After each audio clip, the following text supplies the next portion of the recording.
everyone, my name is REDRUP. This is the It's Not a Phase podcast, and on this episode I'm joined by RedHook vocalist Emmy Mack. I had Emmy jump onto the podcast for a second time to talk about the band's brand new album, Mutation, each of its guest features, covering Greedy by Tate McRae, the band's regular references to horror, and loads more. But before we get into the chat, please consider helping me out by taking a few seconds of your time to support the podcast. You can hit subscribe or follow wherever you're checking this out so you don't miss out on any future episodes. You can leave a review or a comment. You can go and give the podcast a follow on social media. And there's also a Patreon and a web store if you did want to go one step further. Links to everything that I've just mentioned can be found in the description of this episode, or you can head to itsnotaphase.co.uk.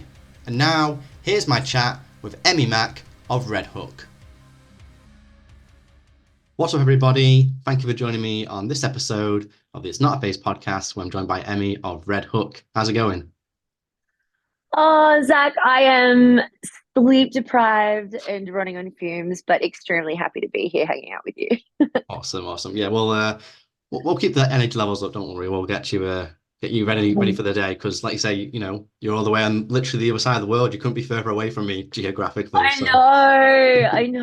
It's like it's first thing in the morning here, and I'm pretty sure it's super late at night where you are. Yeah. It's like 10:30 in the evening, but we power through. We power through. That's right. We made it work. Exactly. But yeah, speaking of like being on the other side of the world, you weren't, not too long ago, you're over here with Dream State. How was that?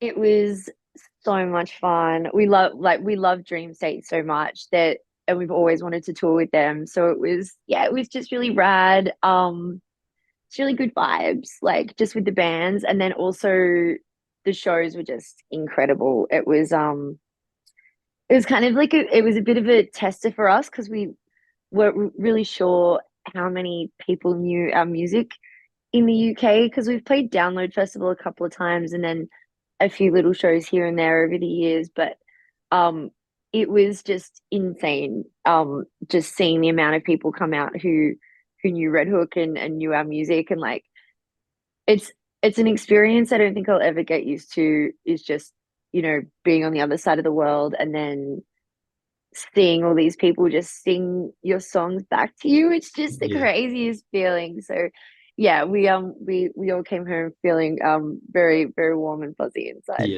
Yeah. Well, I think obviously you come over for Download a couple of times, and it's really hot over here when you do that. But is this like the first time you've been in over in the winter? It's First of all, it's so funny that you call that really hot. Hey, I'm a redhead, so like, oh, adorable. Yeah. No, I thrive in the heat. So yeah, we've always come over during summer festival season. Yeah, this was the first time coming over as it was coming into winter over there, and I was freaking out because I'm a little bitch when it comes to the cold. Like, I suck at the cold, so I was packing. Like, I had thermals, but it was kind of relieving because I didn't actually need them. Okay. I think I was fearing for the absolute worst, and it ended up being fine. Like, it was a little bit chilly, but I was prepared. You got to be prepared. Yeah. It's better to have it and not need it than need it and not have it. So amen, my brother. Yeah. So I guess the big news for you guys is obviously second album, Mutation. That's out now for everyone to listen to. Yeah, it's out there in the world. It's crazy. How does it feel having this batch of songs out there for the whole world to listen to? Oh, it's always such a weird one. Hey, it's like there's definitely a big feeling of relief. It's like, I feel like, because you hold on to them for so long, and it's just like you build up this moment of releasing them in your head. So to finally get it out there, it's just like this big okay. And it's been like a week today that the album's been out, and yeah, it's just, we've been so blown away by all the positive vibes and all the feedback. So that's always nice. I think that makes it feel better. Like, if we'd released it and people were like, fuck this garbage, this sucks, like, I don't know, that probably wouldn't have felt as good. But no. Not that external validation's everything, but it's just, but I mean, it's really important to us that, because we make our music for for the fans and the people who kind of get the vibe of what we're doing. So if they back it, then I'm very, very happy. Yeah. And of course, you want to keep doing it for as long as possible, and you kind of need that recognition and support to be able to do that, right? So, Right? Yeah, that's kind of the thing. It's like I don't care what anyone thinks, but it's just kind of like, well, if everyone hates your music, you're probably not you care a gonna little bit. be in the music industry for very Yeah. long. They often call it like the difficult second album. Would you say that was the case for you guys, or was it fairly simple, like thinking about having to follow up the debut? Yeah, it was weird because I guess with this one, when we went into the studio, we didn't actually go in planning to do another full album. It Right. kind of just happened. And we're like, I guess we're the kind of band who like we move at a pretty quick pace and we don't, for better or worse sometimes. And we're just like, damn, we've got this album, we're really happy with it. Might as well release it. Why not? Yeah. Don't think too much about it. We're stoked on it. Let's share it with the world. Yeah. So what was it then? Like you had just like a collection of songs and you just wanted to put them together and just see how they came out? Or did you actually have like an album's worth of material you just didn't know Yeah, it how you felt was about it? like, well, the way that we kind of normally work, like Craig and I, when we're writing, is we won't normally write like full song demos.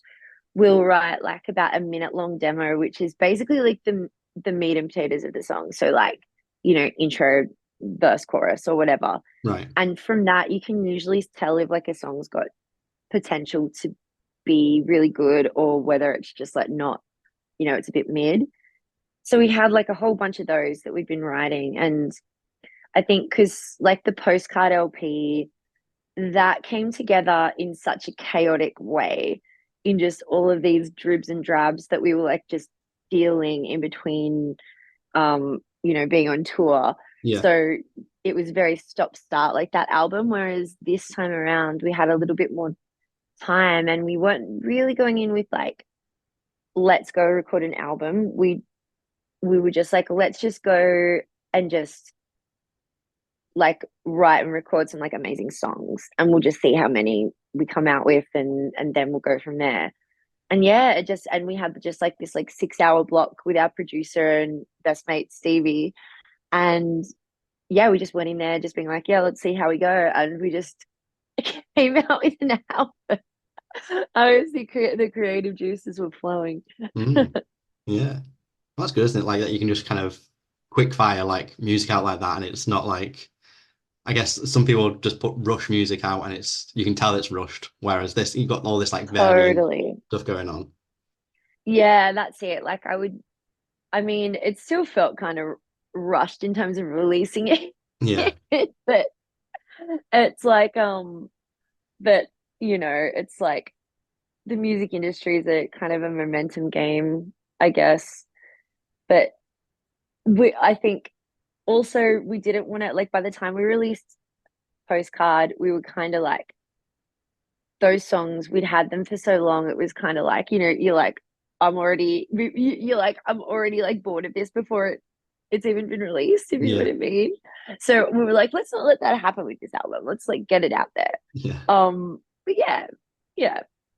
In hindsight, it's been a bit of a whirlwind, but it feels really good to have it out. Yeah. Because I think I remember because I had you on when Postcard came out and Mm. I think you said during that conversation actually you had like like a B side that you were excited to put out like just a couple of months later. So you must have like kind of felt it then, like even though you're excited to put an album out, to you those songs are fairly old, whereas obviously to us at that time they're brand new. Whereas you've got this like brand Yeah, new thing that you're kind of more hyped up about. So yeah, that makes sense. seriously. Yeah, and it's funny because like, once yeah, it's weird. It's like when you record a song that you're really excited about, it's like you want to release it straight away. You want to Yeah, get it out there. And so if you wait too long, you kind of lose that you lose a bit and you're like I don't know if other people's brains work like this, but I'm very like I have a lot of like crippling self-doubt. So that excitement will wear off, and then I'll start just being like, oh, is it as good as I thought it was? Like, I don't know, like maybe it sucks. Like Yeah, a it's bit just like overthinking a bit. Yeah. 100%. Yeah. Yeah. You got to try and race it, get it out before before you have a chance to second guess it. Yeah. Well, it's not even that, like it's you kind of said it there, like the pressure of the music industry of like it's always just go, go, go. Like, okay, you put a new song out, when's the next one out? Oh, When's the no more literally. material? It's just crazy. It blows my mind when sort of people who've been in the industry for a while, they reflect on this time when an album cycle used to be like 4 years. It's Yeah. just it's impossible to imagine. Like that must have been so nice. That must have been so nice, just being able to like release an album. And I just feel like it's just the way, I think it's just, just the way everything's moving now with society in It's general. life. Like people just life, brother. Yeah. Like people's attention spans are so short. And like same here. Like I think our brains have all been fucked by you know technology and social media, and it's just, yeah, that's just the way it is now. Like if you I feel like it'd be very hard to, like, if we were to go away and like not release anything for a year, I would be terrified that we would come back and people would be like, oh, like who's this band again? You know what I Yeah. mean? It's like people forget. But then you're trying to walk that fine line between not letting people forget about you, but also not letting them get sick of you. Yeah, you don't want to be like annoying. Yeah. Like, here's another song and another song and another song Oh and another yeah, song. because then the novelty wears off. It's Yeah. just, yeah, interesting. It's interesting. I Yeah. don't know the answer. I don't know the answer, but we're doing the best we can. Yeah, exactly. Yeah. You want that balance of obviously constant material so that people don't, who know who Red Hook are and don't be like Red Who? And you Oh don't want yeah. to be Red who? irritating. Yeah. Hmm. And That's it. talking about Postcard as well, that was like I think the time span between the two albums is like a year and a half, which is still pretty quick. Did you have like leftovers from Postcard at all, or was this like all pretty fresh? Well, yeah, Tourist was definitely from the postcard sessions. Right. And the reason that we left that off the postcard album, or like that was very much my decision to do that, was because I was like, this has to be a single. And and it was like the one of the last songs that we recorded during those postcard sessions. And because we already had the songs we wanted to release as singles, Yeah. and it was that like, okay, we need like, not that it's filler, because we never like to write anything that feels like filler. But Tourist was so special to me and had such a special place in my heart. And I just loved it so much. I was like, this has to be a single. And so that was a very conscious decision to keep it off the postcard album, because I wanted it to have its own little moment in the sun. Yeah. Yeah. Yeah. Was that hard to hold on to then? And did it change much from the Postcard sessions to the version that we hear today? I think just the mix. I think just the mix changed a little bit, but in terms of the song, like, yeah, no, I just loved it. I just loved it so much. I was going through like a really shit breakup, so I was like listening to it all the time and just to keep myself like, on the right mental path. And just being like, oh man, I can't. I like it when, like, if I write a song that's special to me, and I'm finding myself like, it sounds kind of narcissistic, but it's kind of more just like, it's almost like a mantra that you repeat in your head. And but except I have that in song form, so it was like really kind of crucial to like my own just kind of personal healing, just to kind of keep those thoughts in my head and not let them slip away, or just be like, because it's obviously like about, like a breakup with a quite a toxic person, and just kind of like not letting them kind of like let my resolve slip, and just be like, oh, maybe they're not as bad as I thought they were. Like, Yeah. you always have that when especially when you've had time apart from someone, and your brain starts to think about all the happy memories. And this was me kind of reminding myself, no, no, no, No, better off. never again. Yeah. Slam that door and never look back. Yeah. And if nothing else, testing like how good the song is if you're playing it over and over again. Like that's how Yeah. you And learn. if anybody's gonna like, I usually hate the sound of my own voice. So if anyone's gonna get sick of it, it's gonna be me. So Yeah, I feel like that's a good litmus test. yeah, that's true. Yeah, yeah. Um, so was there when you went into making Mutation, and even though you said you went into the studio and the initial intention wasn't to make an album, but when you were making Mm. the songs that would obviously become Mutation, were there any things in mind from the debut that you wanted to carry across? Like, were there specific parts of that album you're like, I really like that. Can we kind of, I don't know, kind of put steroids in that and kind of, make it a bit bigger and better on the next album? That was literally kind of the I think that was the mantra for this whole LP was just kind of like, yeah, just put everything on steroids. It's got to be like it's got to sound bigger, it's got to be crazier. It's got to like we just wanted to kind of okay, like sort of, you always have these times in the studio where you're like, okay, we could do this or we could and just having those thoughts and just being like, okay, well, this is kind of like the standard thing that we could do, but what if we did this instead? Yeah, And just kind of like being like a little bit braver and just making those choices and being like, might as well just take the risk. And if people aren't into it, then they're not into it. yeah. You can't Yeah. please everyone, so yeah. Oh, amen. And you should never try, No, as my therapist tells me very often. yeah, yeah. But the main person you want to please is yourself. That's what you should be aiming for. Oh, preach, preach. So, I read somewhere that last year you were like the number one most played heavy band on Triple J in Australia. Is that true? Yeah, I think we were. Yeah, I think we were like number 38 or something like most played overall. And then yeah, number one most played heavy band, which is pretty cool. Wow. Yeah. Yeah. Especially because you're independent over there, aren't you? So that on top of it is Mhm. just an amazing achievement. Yeah. Oh, thank you, my friend. Yeah. Yeah, Zach, it's always very nice. Like all those achievements, like yeah, everything's a bit sweeter because we know that we like worked our asses off to sort of get there and that we did it all ourselves with no sort of big label just swinging their dicks around. Yeah. Blood, sweat, and Yeah. tears. Yeah. Yeah, which I imagine is what big labels do. I don't really No. know. But But yeah, it's very, very cool.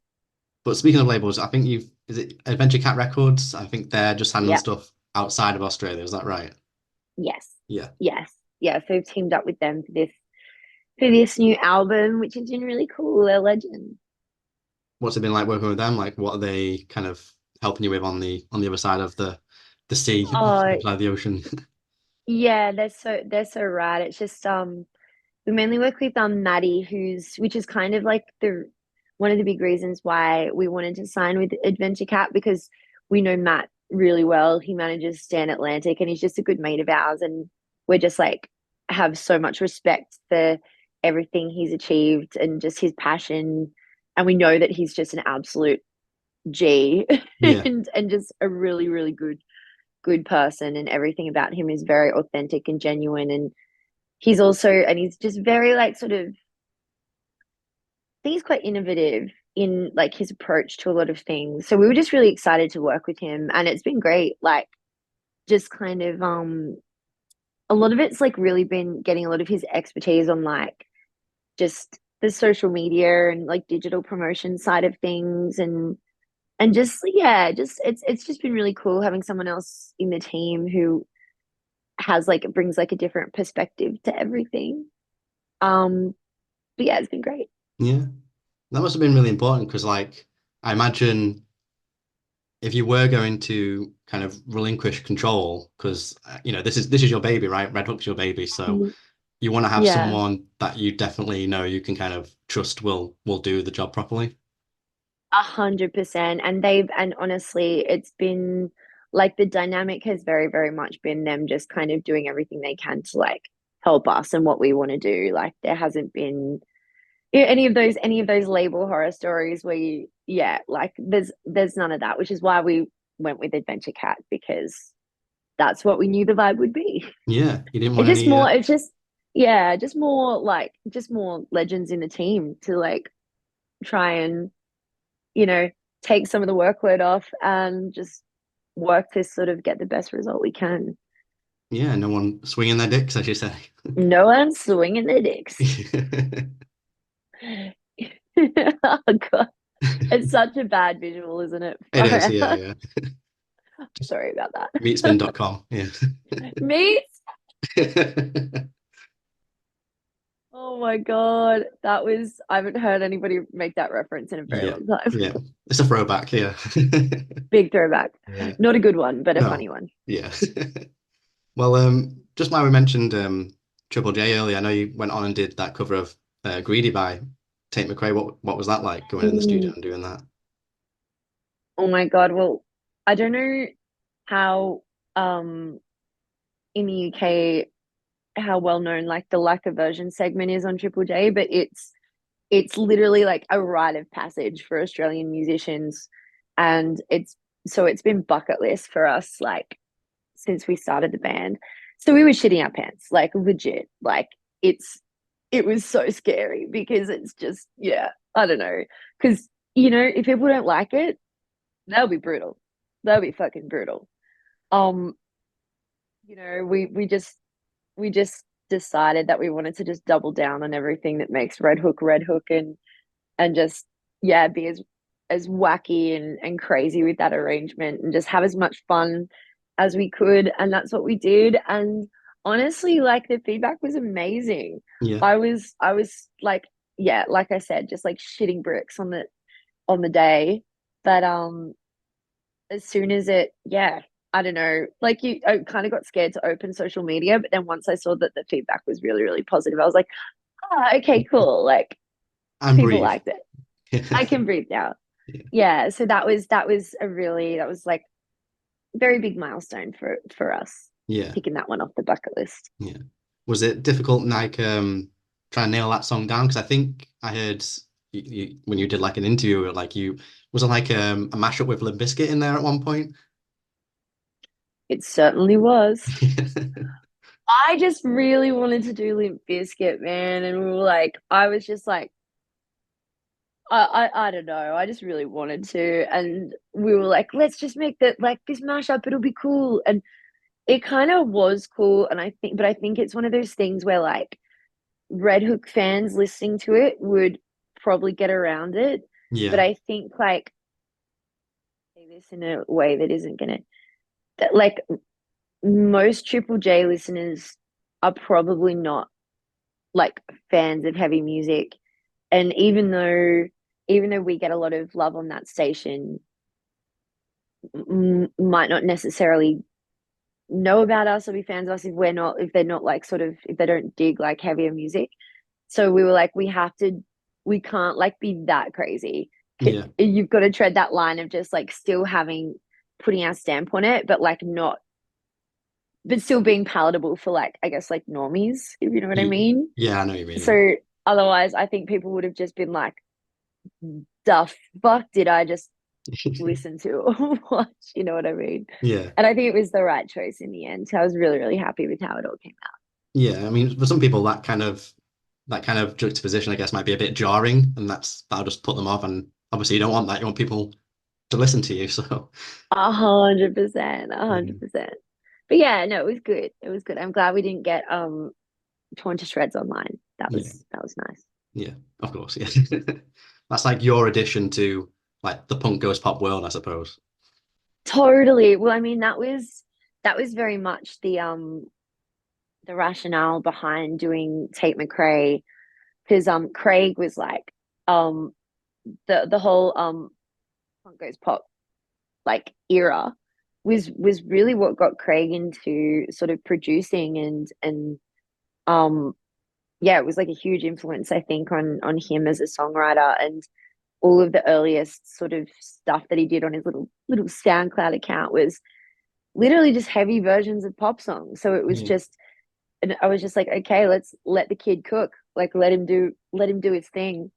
And when he suggested Greedy by Tate McRae, I was like, huh? I don't know, man. Kind of a weird one. But Yeah. then he sent me the demo and I was like, okay, all right. It's pretty cool. Go off. Go off, King. Yeah. Were there other songs you were thinking about doing then, or if you were to do like another Punk Goes thing, is there a song that you would want to do Yeah. yourself? We did like two. So when we sent Triple J like what, because you have to send them a couple of options and then they sort of pick. Right. And so Greedy was one of them, and that was the one that they chose, which I think was in hindsight was the right choice, and I'm glad that they went with that one. But the other one that we did was a another mashup, but this one worked. This one wasn't as like bonkers. Like Right. it kind of it's gonna sound bonkers, but it wasn't. We did a full demo of it. Um, the song, the Norwegian artist Girl in Red, who has a really Right. big fan base over here. I don't know if you've heard of, but she's awesome. I think her lyrics are great. She has this song called Serotonin, and we did a mashup of that with Slipknot's Duality. Right. And it was really Okay. cool. I kind of want to like record it properly and release it because it was really fun. But it was like a lot more kind of like feelsy and like serious, whereas doing Tate McRae was just really fun. Yeah. Yeah. A bit more like upbeat and energetic, I suppose, which is what you were going for. 100%. Yeah. Yeah. Yeah. So going back to Mutation, you've got a few features on the album. Obviously, you've got Lucas Woodland from Whole and Absence. You've got Loki Keo from Alpha Wolf, and you've got Vana as well. Oh, How did you get all of them yes. on board onto the project? Legends, one and all.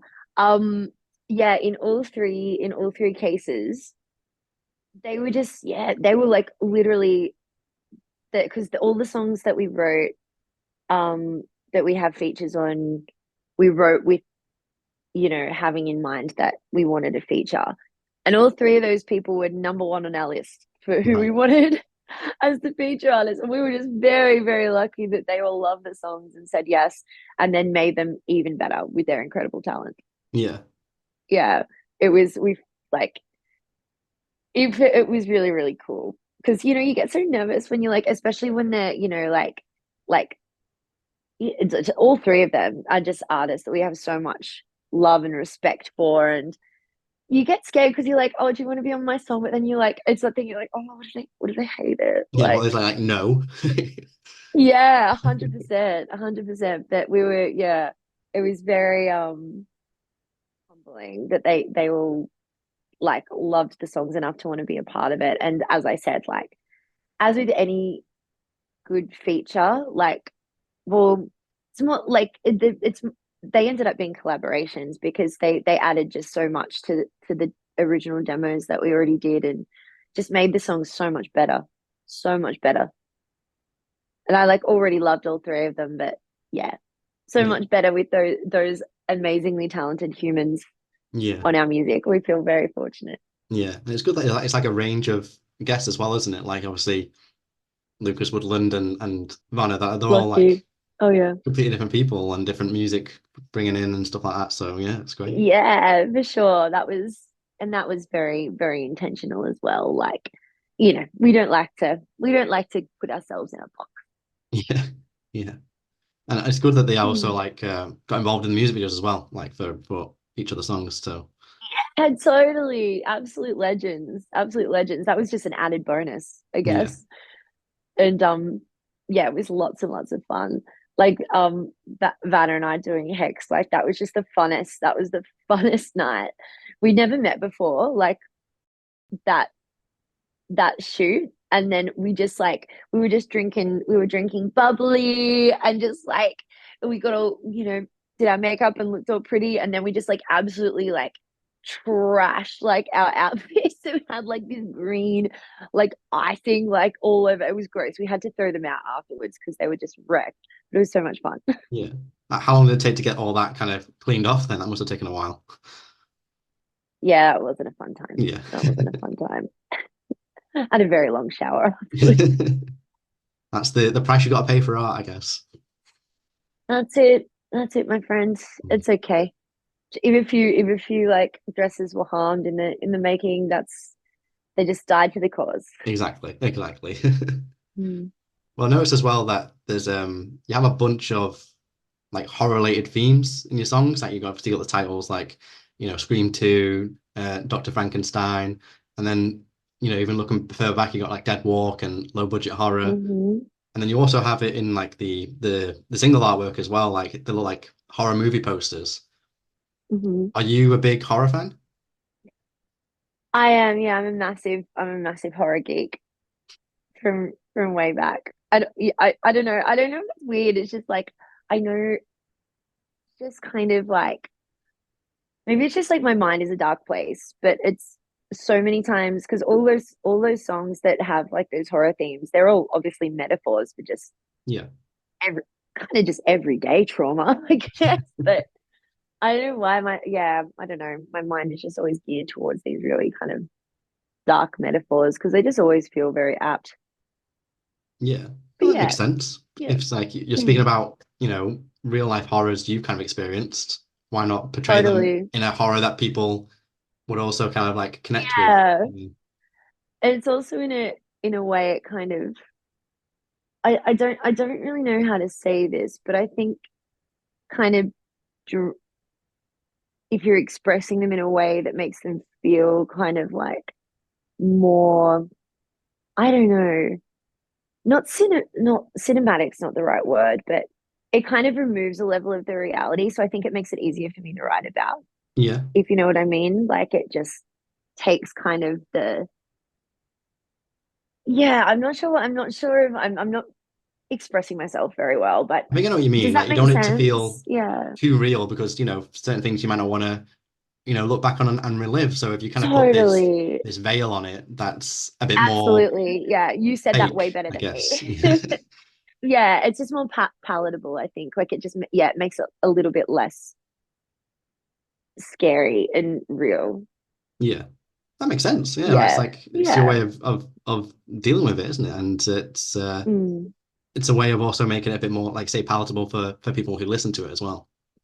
Yeah, totally. 100%. Yeah, and also the, But the yeah, the imagery and metaphors as well that kind of ties in as well, doesn't it? So 100%. And it just kind of makes it it kind of makes it more fun. yeah, It's like yeah, it's a bit dark, but it's just like, let's the trauma's there anyway, might as well like dress it up and make it look cool. Like, yeah, it kind of it's weird. It's kind of like I guess there's a little bit of power in that is being able to kind of I don't know. It's kind of I feel like it also gives it like a little bit less power over me or makes it feel less scary when I can dress it up and express make it it look in silly. in yeah, That's just have it yeah, make it look silly. yeah, Exactly. Yeah. yeah. Hmm. That makes sense. That makes sense. Do you have any like favorite horror films? Like, are you more into like older stuff or slasher, sci-fi stuff? What are you into? Yeah, kind of both. I think oh gosh, I really enjoyed I I think horror is at its best when it's kind of like making when it's kind of making a statement about, a statement about society in some kind of Right. way, but then which is I guess also kind of what we were saying before, like with these songs, I guess in a similar way, kind of what I'm trying to do. My favorite horror movie of all time, as you could probably tell, is Scream, like the Yeah. OG.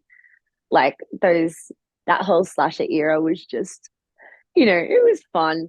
It was so fun. I know a lot of people were traumatized back then because they hadn't seen anything like it, but watching it back now, it's just kind of dark fun. And especially Scream because it was such satire. Yeah. Um, yeah, Scream is brilliant. Like I'm just thinking of ones that I've watched lately. I really enjoyed Blink Twice. I thought that was rad. That's like the new one that just came out with like Channing Tatum. Right. Okay. I thought that was cool. Um, oh, what are some of my you're putting me on the spot here when my brain it's still early in the morning, my brain's not working. Um, yeah, I think honestly, like so many just OGs, like I'll always a special spot for like the Blair Witch Project because Yeah. that scared the shit out of me when I was a That little goes like kid. all POV, like handheld camera cast. Yeah. Yeah, and I remember there was like this big campaign around it. Like they brought out like this like fake documentary sort of thing to go into like the history of what happened to like create context around like the actual movie. And I fully believed it. Like my ignorant little innocent ass was just like, oh, when I first watched the movie, I thought that the footage that I was watching was real. Yeah. So I don't think many movies have come close to scaring me the way that the Blair Witch Project did Yeah. because I thought it was real. Yeah. I think they're re-releasing it soon with like it's like the director's cut kind of thing. It's like how they Oh, wanted to put it really? out, so might be worth Oh, visiting. Yeah. interesting. Yeah, okay. All right. I'm Yeah. in. Yeah. I'm in.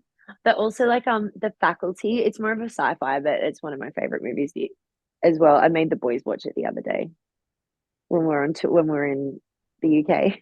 How they go down. I think they liked it. Ned had seen it, but Alex and Craig had never seen it.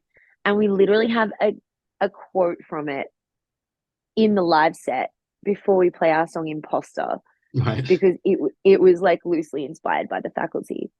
And we're watching the movie and the quote came up and they're like, oh, that's a quote that's in our set. I was like, yeah, dudes, that's why I told you to watch this movie. Well done, guys. Yeah. Yeah, Got there I in think the they end. enjoyed it. Yeah. We got there in the end. Have you watched any of the Terrifier films? Because obviously they're quite popular now. I have not watched the Terrifier films. Um, I don't know I don't know, like gore is like not really my Not your thing. vibe. I prefer like more like psychological, supernatural kind of stuff. That's fair. That's fair. Yeah, But probably not for you then. yeah, Yeah. I mean, I think I remember Alex watched the second one, I think it was, and he was telling me about this really fucked up scene in it. And I was like, that's not kind of my vibe, like not something that I really want to watch. And also, I've had so much anxiety this year, so I feel like that would probably give me more anxiety. I don't know. Yeah. You want to I avoid don't extra know. anxiety where you can. Yeah. Yeah, let's avoid the extra anxiety. Yeah. Yeah. But we'll see. We'll see. Maybe I'll be in the headspace to watch it once things chill Yeah. out a little bit. Maybe. Yeah. Yeah. Well, I've been watching Disney movies lately, just to kind like, not that, well, or putting them on in the background, just to kind just to mellow you out a little bit. Yeah. yeah, just to try and get a warm and fuzzy feeling Yeah. in the. Christmas films, shove them on now. So Honestly, yeah, so excited for Christmas movie season. yeah. Yeah. Hmm. Well, going back to the band, obviously 2024 is almost over. What's planned so far for 2025 that you can talk about? Oh, well, I think I can talk about this. We had so much fun on tour in the UK and Europe with Dream State that we were like, you know what? It's time for us to like put on our big boy pants and come do our own headliner next year. So I think we have the dates locked in, and yeah, we should be back pretty soon. Awesome. Awesome. Mm. It'll be first half of 2025. Right. Okay. 100%. Okay. Yeah. I'm very nervous, very excited. Make sure to bring your thermals along. So Oh yeah. gotta be prepared. I always said what it was then. Yeah. If it's like, let's just say for argument's sake that it was like around April, May sort of vibes. Is that cold or is that getting warmer? I mean, it's the UK. It's sometimes it's cold in the summer. It's So always cold. Yeah, that's so fair. All right, silly question. All right, I'll pack my thermals just yeah, in case. just one kind of warm thing, and then you'll be fine. And then if you do Mhm. need to pick up something else, like you can go to Primark here, get something else pretty cheap, and you'll be Oh fine. yeah, I've been to Primark. Yeah, I know Primark. Yeah, it's Primarni we good. call it over here. Oh, do you? Yeah, Okay. All right. makes it I'm sound a gonna bit use posher. that. Gotcha. Yeah. That's like here. Do you guys have Target over there? No, I know what Target is, but we don't have it now. You know what Target is? Yeah, in Australia, like we'll call it Target. Target. But it doesn't make it seem fancier. It just kind of makes it seem like you're even more of a bogan and trying to make it seem fancy. But it's yeah, Yeah, yeah. Well, yeah. I'll keep it in mind if I come over there. on the other side of the world, where it's going to be really hot for me. I'll keep it in mind. Oh yeah. Okay, good. Tajay. And Tajay. what was it? Primani. So instead of like Armani, it's Primani. Primani. Yeah. Oh, Primani. Got Yeah. you. Got you. All right. I like that. Yeah. I'm going to use that when we're back over there. Yeah. British culture. There you go. Yeah. I'm learning. Get some Primani. Head to Alex. Wetherspoons. You're sorted. Oh yeah, we love spoons. Alex, the Dream State guys taught Alex the word todger while we were over there. So he was just every second word out of his mouth was Todger. was tod. It's like g'day, it todgers. Like bless. The most Aussie way of saying it. Yeah, pretty much. Yeah. Just ruined it. Well, Emmy, thank you so much for taking the time to speak with me about Mutation, horror films, and Todgers. And Todgers. Swinging Todgers. Anything else? Todgers. Any final words? Anything else you want to share? Anything you want to plug? Floor's yours. Oh, well, Zach, thank you so much for having me. It's been a blast as always. And yeah, hopefully we can hang out when we come back to the UK in, probably a few short months' time. Hopefully, if all goes according to plan. So yeah, hopefully, if you listen to this, hopefully see you there. Yeah, awesome. I'll come to a show and I'll get you a pint and yeah. Done. Lock it in, Eddie. Awesome. That's an Australian saying. Anyway, lock it in. Lock it in. Thanks, Emmy. I'll let you go and yeah, speak to you soon. Thanks, Zach, mate. Have a good one. Thanks for having me. Bye. And that's it. Thanks so much for tuning in to It's Not a Phase. If you enjoyed this episode, then don't forget to hit subscribe so you don't miss out on any future episodes. Leave a thumbs up if you're watching on YouTube. Follow the podcast on social media.